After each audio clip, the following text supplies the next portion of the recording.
सोचिए, आपके पास सिर्फ एक चीज है जो आपकी पहचान है, जो आपकी जिंदगी है, जिसके लिए आपने महीनों मेहनत की, पैसा बचाया, सपने देखे, और एक दिन कोई ताकतवर आदमी आता है और वो चीज छीन लेता है।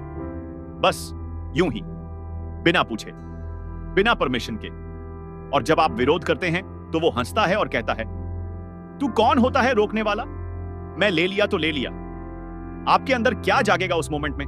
गुस्सा, बेबसी, या फिर वो आग जो सब कुछ जला देती है? आज मैं आपको सुनाने जा रहा हूं वनावीरा की कहानी। एक ऐसे युवक की कहानी जो हनुमान की वंश से था, लेकिन आज के रवाना से लड़ना पड़ा। एक बाइक की कहानी जो सिर्फ बाइक नहीं बल्कि सेल्फ रिस्पेक्ट का सिंबल बन गई। तो चलिए शुरू करते हैं वनावीरा 2026 की इस पावरफुल, इमोशनल और जोशीली कहानी। आंध्र प्रदेश का एक छोटा सा गांव। यहां के लोग सिंपल हैं, पर कास्ट सिस्टम की गहरी जड़ें हैं। कुछ लोग डोमिनेंट कास्ट के हैं, उनकी ताकत है, पैसा है, इन्फ्लुएंस है। और कुछ लोग लोअर कास्ट के, उन्हें दबाकर रखा जाता है, छोटे मोटे अत्याचार सहने पड़ते हैं। इसी गांव में रहता है रघु, 25 साल का एक लड़का जो पूरी तरह से केयरफ्री है। पढ़ाई लिखाई में कोई इंटरेस्ट नहीं, जॉब करने का कोई प्लान नहीं, बस फ्रेंड्स के साथ घूमना, मस्ती करना और अपनी प्यारी बाइक पर गांव भर में घूमना, यही उसकी जिंदगी है। रघु के पिता शिवाजी हर रोज उससे नाराज होते हैं। बेटा कुछ काम कर, नौकरी ढूंढ, ऐसे घूमते रहोगे तो क्या होगा? लेकिन रघु कभी सीरियसली नहीं लेता। वो हंसता है और कहता है, पापा अभी टाइम है, कुछ ना कुछ हो जाएगा। रघु की एक कजन बहन है इंदु। सिमरान चौधरी ने इस रोल को प्ले किया है। इंदु बेहद खूबसूरत है, समझदार है और रघु को बचपन से जानती है। धीरे धीरे दोनों के बीच प्यार हो जाता है, लेकिन यह प्यार छुपा हुआ है क्योंकि फैमिली और सोसाइटी को अभी नहीं पता। रघु और इंदु के बीच के सीन्स बेहद क्यूट हैं। गांव की सड़कों पर बाइक राइड, खेतों में बातें और वो छोटी छोटी झलकियां जो प्यार को दर्शाती हैं। लेकिन दोनों को पता है कि उनका प्यार इतना आसान नहीं है। अब बात करते हैं रघु की बाइक की। यह कोई ऑर्डिनरी बाइक नहीं है। रघु ने महीनों तक छोटे मोटे काम करके पैसे बचाए, घर वालों से पैसे मांगे और तब जाकर यह बाइक खरीदी। यह बाइक सिर्फ एक व्हीकल नहीं है, यह रघु की आइडेंटिटी है, उसकी फ्रीडम है, उसकी खुशी है। वो इस बाइक को अपनी जान से भी ज्यादा प्यार करता है। गांव के लोग भी रघु की बाइक को पहचानते हैं। जब भी वो बाइक पर निकलता है, लोग मुस्कुराते हैं और कहते हैं, देखो रघु आ रहा है अपनी शान के साथ। रघु को भी गर्व होता है। उसे लगता है कि चाहे उसके पास कुछ न हो, पर उसकी बाइक उसकी सब कुछ है। इसी गांव में एक और कैरेक्टर है, देवा। नंदू ने इस रोल को प्ले किया है। देवा डोमिनेंट कास्ट का है। उसके पास पैसा है, मसल पावर है, पॉलिटिकल कनेक्शंस हैं। गांव के लोग उससे डरते हैं। देवा एक तानाशाह की तरह है, जो चाहे कर सकता है, किसी को कुछ नहीं कह सकता। देवा को लोकल एमएलए कैंडिडेट बनाया जाता है नावा निर्माणा पार्टी की तरफ से। यह एक नई पॉलिटिकल पार्टी है जो गांव में अपना इन्फ्लुएंस बढ़ाना चाहती है। देवा को लगता है कि अब उसकी और ज्यादा ताकत हो जाएगी। इलेक्शन कैंपेन शुरू होता है। देवा के सपोर्टर्स पूरे गांव में घूम घूम कर वोट्स मांगते हैं। पोस्टर्स लगाए जाते हैं, रैलीज की जाती हैं। देवा हर जगह अपना रौब दिखाता है। एक दिन देवा के सपोर्टर्स को एक बड़ी रैली ऑर्गेनाइज करनी है। उन्हें बहुत सारी बाइक्स की जरूरत है ताकि प्रोसेशन इंप्रेसिव लगे। तो वो गांव भर में घूमकर लोगों की बाइक्स मांगने लगते हैं। कुछ लोग खुशी खुशी दे देते हैं क्योंकि वो देवा से डरते हैं। कुछ लोग नाखुश होते हैं लेकिन फिर भी दे देते हैं। और फिर वो रघु के घर पहुंचते हैं। रघु अपने घर के बाहर अपनी बाइक साफ कर रहा होता है। देवा के 2-3 लोग आते हैं और कहते हैं, ए रघु तेरी बाइक चाहिए, आज रैली है। रघु मुड़कर देखता है। वो शॉक्ड है। वो कहता है, बाइक नहीं भाई, मुझे खुद को जाना है, मैं बाइक नहीं दे सकता। लेकिन वो लोग सुनते नहीं। उनमें से एक कहता है, तू देगा या नहीं? देवा सर का काम है, बाइक चाहिए। रघु फिर मना करता है, लेकिन तभी वो लोग फोर्सफुली बाइक की कीज छीन लेते हैं। रघु रोकने की कोशिश करता है, लेकिन वो अकेला है। 4-5 लोग हैं। वो उसे धक्का देकर गिरा देते हैं। बाइक स्टार्ट करते हैं और ले जाते हैं। रघु गिरा हुआ है सड़क पर, हाथ में चोट लगी है और उसकी आंखों में आंसू है। वो बस देखता रहता है कि उसकी बाइक दूर जा रही है। उसके पिता बाहर आते हैं, पड़ोसी इकट्ठा हो जाते हैं, लेकिन कोई कुछ नहीं कर पाता। देवा के सपोर्टर्स हैं, कौन उनसे पंगा लेगा? रघु को लगता है कि शाम तक बाइक वापस आ जाएगी, रैली खत्म हो जाएगी तो लोग बाइक रिटर्न कर देंगे। लेकिन शाम हो जाती है, रात हो जाती है, बाइक नहीं आती। रघु बेचैन हो जाता है। वो अपने दोस्तों के साथ देवा के घर जाता है। वहां रैली के बाद पार्टी चल रही है। दीवा अपने सपोर्टर्स के साथ बैठा शराब पी रहा है और हंस रहा है। रघु हिम्मत करके अंदर जाता है। वो कहता है, देवा सर, मेरी बाइक वापस चाहिए। देवा उसे देखता है और हंसता है। वो कहता है, बाइक कल ले जाना। रघु कहता है, लेकिन सर मुझे कल सुबह जाना है, प्लीज अभी दे दीजिए। देवा इरिटेट हो जाता है। वो कहता है, ए, मैंने कहा ना कल, अब निकल यहां से। रघु वहां से निकलता है, लेकिन उसके मन में गुस्सा है। अगले दिन सुबह फिर जाता है, लेकिन बाइक वहां नहीं मिलती। दीवा के लोग कहते हैं, बाइक तो रैली में कहीं छूट गई, ढूंढ लेंगे। रघु को समझ आ जाता है कि ये लोग डिलिबरेटली बाइक नहीं दे रहे। उसे लगता है कि यह सिर्फ बाइक की बात नहीं, यह इंसल्ट है। लोअर कास्ट के लड़के को दिखाना है कि तुम्हारी कोई वैल्यू नहीं। राघु अब रेगुलरली दीवा के घर जाने लगता है, हर रोज, कभी सुबह कभी शाम। वो पोलाइटली पूछता है, सर बाइक मिली? लेकिन हर बार उसे झिड़क दिया जाता है, धक्का दिया जाता है, बेइज्जत किया जाता है। गांव के लोग रघु को देखकर हंसने लगते हैं। कुछ कहते हैं, पागल हो गया है, देवा से पंगा ले रहा है। कुछ सिंपैथाइज करते हैं, लेकिन मदद नहीं कर पाते। रघु के पिता भी कहते हैं, बेटा छोड़ दे, बाइक चली गई, देवा से झगड़ा मत कर। लेकिन राघु नहीं मानता। उसके लिए अब यह सिर्फ बाइक नहीं रही, यह उसकी डिग्निटी का सवाल बन गया है। वो ठान लेता है कि चाहे कुछ भी हो जाए, वो अपनी बाइक वापस लेकर रहेगा। फिल्म में एक मिथोलॉजिकल एंगल भी है। रघु असल में वनारा क्लैन का डिसेंडेंट है। वनारा यानी हनुमान जी की वंश। हनुमान जी ने रामायण में लॉर्ड राम की सेवा की थी और रवाना को हराने में मदद की थी।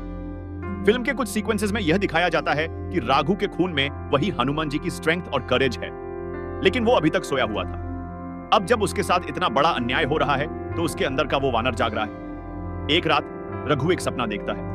वो जंगल में है और उसे एक आवाज सुनाई देती है, तू वानर का बेटा है, तू डरता क्यों है? उठ, लड़, अपना हक ले। रघु घबराकर उठ जाता है। उसे समझ नहीं आता कि यह सपना क्या था, लेकिन धीरे धीरे रघु में बदलाव आने लगता है। वो जो पहले केयरफ्री और डरपोक था, अब बदल रहा है। उसकी आंखों में एक नई आग है।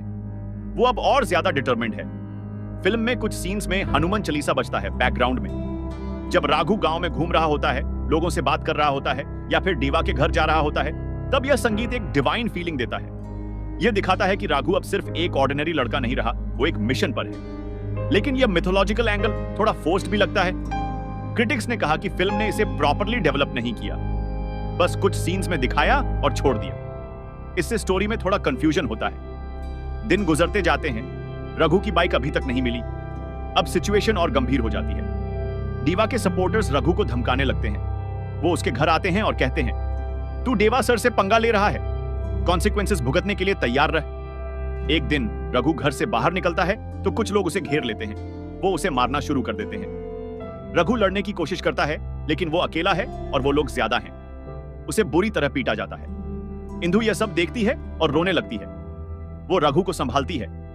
रघु के पिता भी बहुत परेशान हो जाते हैं। वो रघु से कहते हैं, बेटा अब बस कर, तेरी जान चली जाएगी। लेकिन रघु हार नहीं मानता। उसे लगता है कि अगर वो अब रुक गया तो उसकी पूरी जिंदगी वो खुद को कायर समझेगा। उसे लगता है कि यह लड़ाई सिर्फ बाइक की नहीं, बल्कि सारे ओप्रेस्ड लोगों की है। फिल्म में एक पावरफुल सीन है जहां रघु गांव के टेंपल में जाता है। वहां हनुमान जी की मूर्ति के सामने बैठ जाता है और कहता है, हनुमान जी, मैं हार नहीं मानूंगा, आप मुझे स्ट्रेंथ दो, मैं अपना हक लेकर रहूंगा। इस सीन के बाद रघु में एक नया कॉन्फिडेंस आता है। अब वो सिर्फ रिक्वेस्ट नहीं कर रहा, वो डिमांड कर रहा है। गांव में एक बड़ा मेला लगता है। सारे लोग इकट्ठा होते हैं।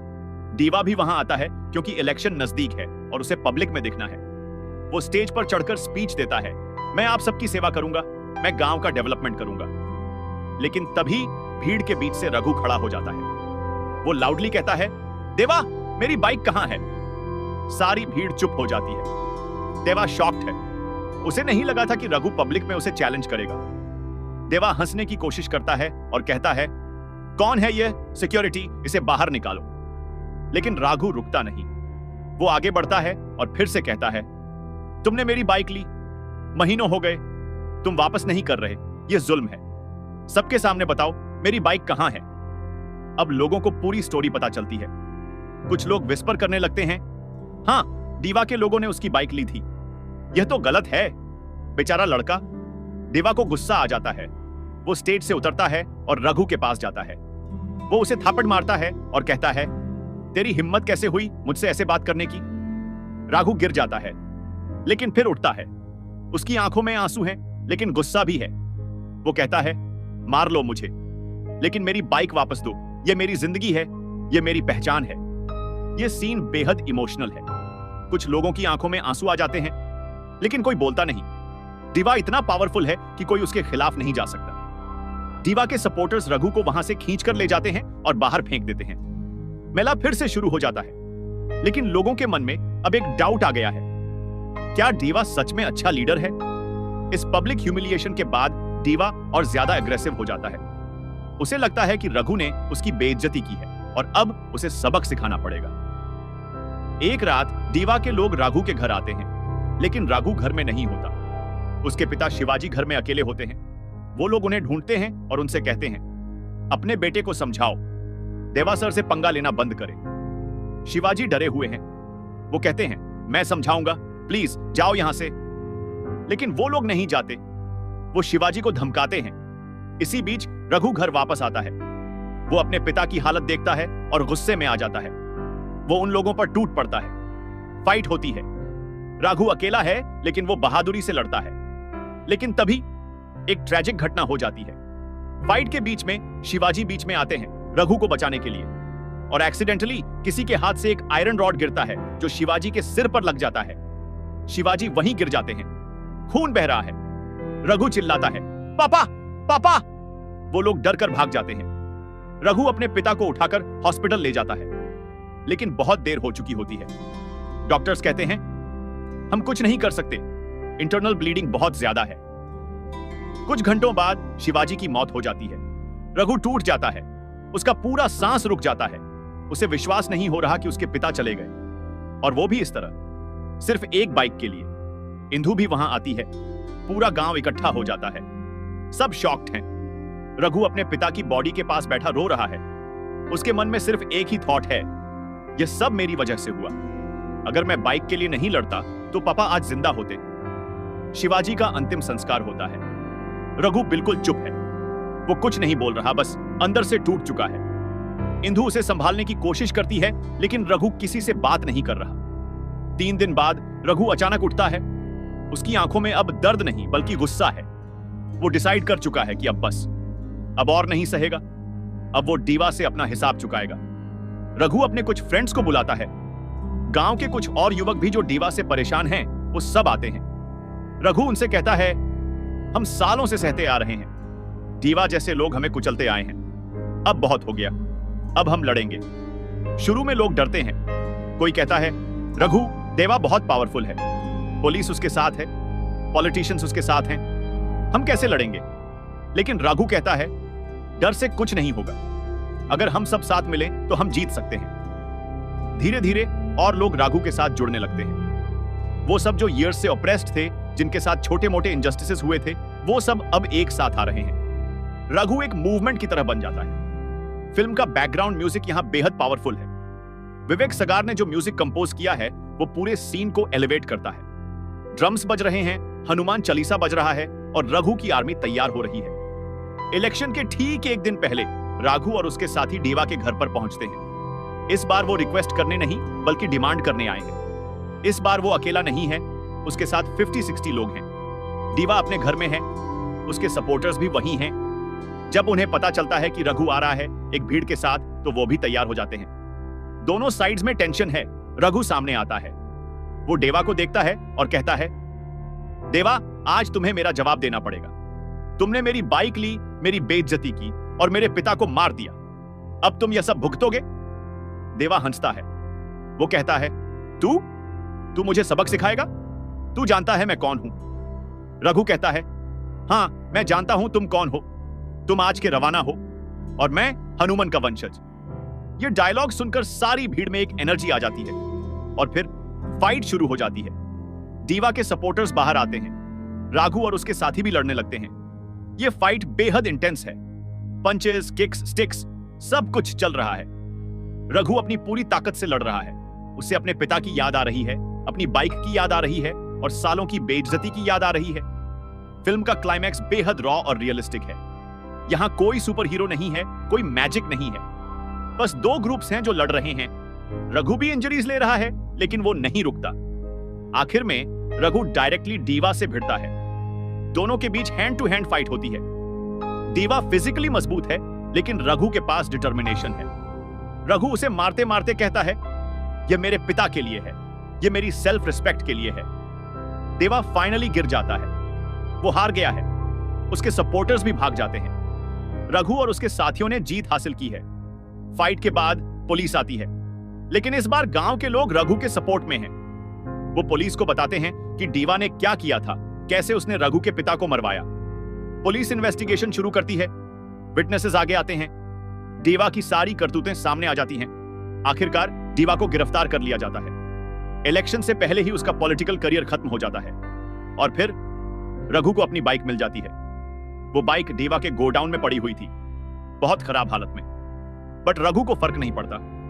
वो अपनी बाइक को गले लगाता है और रोने लगता है। फिल्म का लास्ट सीन बेहद इमोशनल है। रघु अपनी बाइक को रिपेयर करवाता है। फिर वो उस बाइक पर बैठता है और गांव में एक राउंड लेता है। सारे लोग उसे देखते हैं और क्लैप करते हैं। रघु ने सिर्फ अपनी बाइक नहीं जीती, बल्कि अपनी डिग्निटी वापस पाई है। इंदु उसके पास आती है। दोनों एक दूसरे को देखते हैं। कोई शब्द नहीं बोलते, लेकिन उनकी आंखों में सब कुछ है। रघु मुस्कुराता है।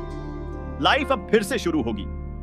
फिल्म खत्म होती है रघु के इस डायलॉग के साथ, मैं बाइक के लिए नहीं लड़ा, मैं अपनी अस्मिता के लिए लड़ा, और आज मैंने वो जीत लिया। वनवीरा सिर्फ एक बाइक थेफ्ट की कहानी नहीं है, ये एक बड़े सोशल कमेंटेरी की कहानी है। ये उन लाखों लोगों की कहानी है जो आज भी कास्ट डिस्क्रिमिनेशन फेस करते हैं, जिनके साथ छोटे छोटे इनजस्टिसेस होते हैं, लेकिन वो चुप रह जाते हैं क्योंकि सिस्टम उनके अगेंस्ट है। रघु एक सिंबल है उन सभी ओप्रेस्ड लोगों का। उसकी बाइक एक सिंबल है उनकी डिग्निटी का, और उसकी लड़ाई एक सिंबल है उस रेजिस्टेंस का जो हर इंसान के अंदर होना चाहिए। फिल्म का मिथोलॉजिकल कनेक्शन वनारा क्लैन और हनुमान जी यह दिखाता है कि अच्छाई हमेशा बुराई को हरा सकती है, भले ही वो कितना भी पावरफुल क्यों ना हो। रामायण में हनुमान ने रवाना को हराया था, और आज रघु ने मॉडर्न डे रवाना को हराया। लेकिन फिल्म परफेक्ट नहीं है। क्रिटिक्स ने कहा कि कुछ चीजें फोर्स्ड लगती हैं, स्पेशली मिथोलॉजिकल एंगल। फिल्म कभी कभी प्रीची हो जाती है, पेसिंग भी कुछ जगह स्लो है। फिर भी वनवीरा एक इंपॉर्टेंट फिल्म है। यह दिखाती है कि सिनेमा सिर्फ एंटरटेनमेंट नहीं, बल्कि सोशल चेंज का मीडियम भी हो सकता है। अविनाश थिरुविदुला ने अपनी डायरेक्टोरियल डेब्यू में एक ब्रेव चॉइस लिया और एक मीनिंगफुल स्टोरी बताई। तो यह थी वनवीरा 2026 की पूरी कहानी। एक ऐसी कहानी जो आपको सोचने पर मजबूर करती है। एक ऐसी कहानी जो बताती है कि चाहे आप कितने भी कमजोर क्यों ना हो, अगर आपके अंदर हिम्मत है तो आप किसी भी रवाना को हरा सकते हैं। जय हनुमान।